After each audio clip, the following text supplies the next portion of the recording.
Imagine a wagon wheel rolling effortlessly through sunlit prairie grass.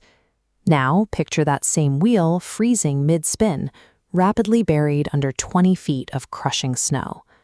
In the spring of 1846, 87 men, women, and children belonging to the Donner and Reed families packed their entire lives into wagons and headed west. They were operating on a strict biological and meteorological clock. To survive the journey, they had to cross thousands of miles in exactly 4 months, beating the winter storms to California. Along the way, they were presented with an alternative. A mapmaker had published a guide promoting the Hastings Cutoff, a shortcut he confidently claimed would shave weeks off the arduous trek. Looking at this 1846 map, you can see the vast, uncharted Western territories separating the established safe route from the Great Interior Basin. The author of the Cutoff Guide had barely traveled this empty space himself. His route was entirely theoretical. Despite the lack of proof, the pioneers made a conscious choice. They steered their oxen away from the reliable trail and directly into the unknown. They traded a secure margin of error for a rumor. The desire for a quick fix overrode standard risk assessment, turning a carefully planned expedition into a fatal gamble. The reality of the Hastings Cutoff was immediate and brutal.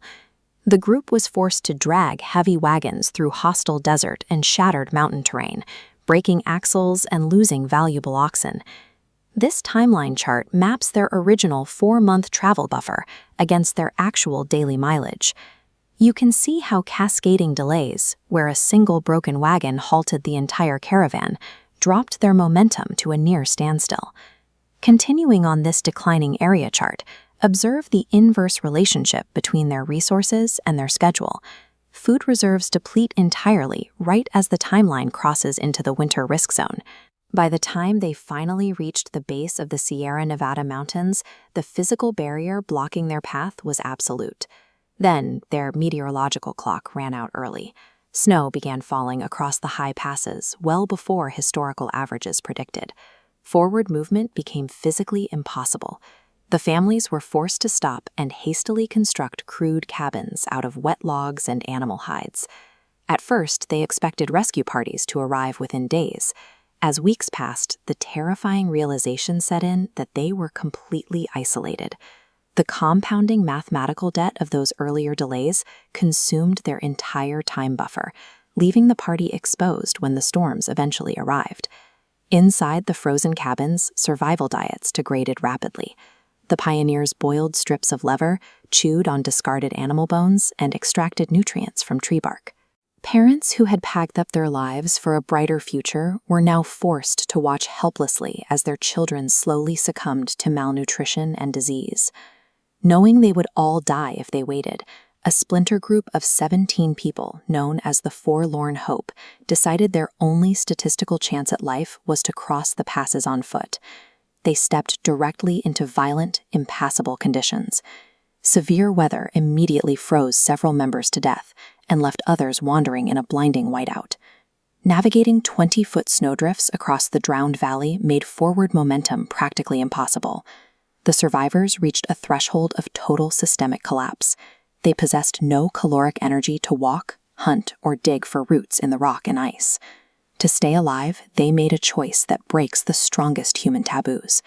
They began consuming the bodies of those who had already died in the snow. When trapped in a survival vacuum with no remaining biological fuel, the human body overrides social conditioning. This transition to cannibalism was the mechanical result of total starvation. Back in the California settlements, the pioneers' arrival window officially expired.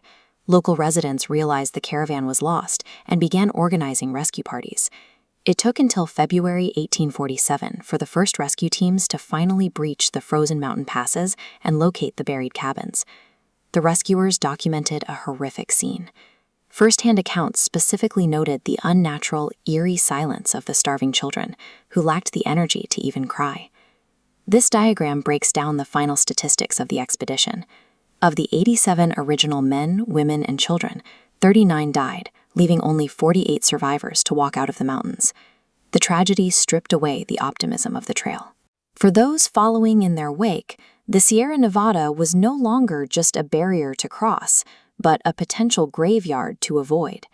The Donner Party was destroyed by a cascade of human errors. Overconfidence, reliance on untested information, and poor risk management sealed their fate months before the first snowflake fell. Their story remains a permanent case study in human survival. It asks us to consider what boundaries we might cross if our own family's survival depended entirely on one desperate choice.